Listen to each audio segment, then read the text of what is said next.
inna lillahi wa inna ilaihi raji'una.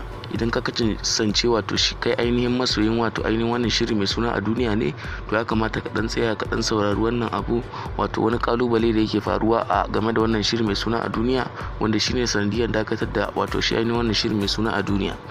Kamar yadda aka saba kawo muku shi wato ainihin duk ranar Laraba da misalin karfe 8 na dare.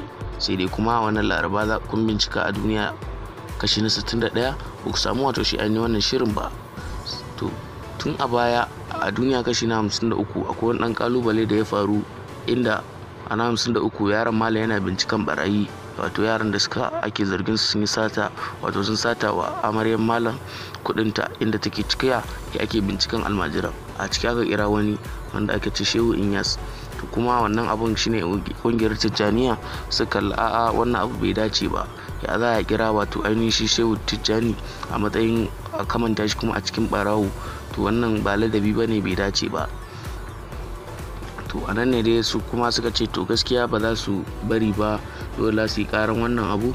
To yanzu haka ana kotu, ana magana akan wato shi ainihin wannan abu, ana kan shari'a.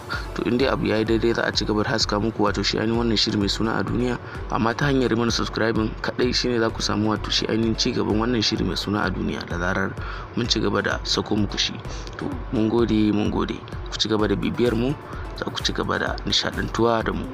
Sai dai ku haɗa mu da addu'a sosai.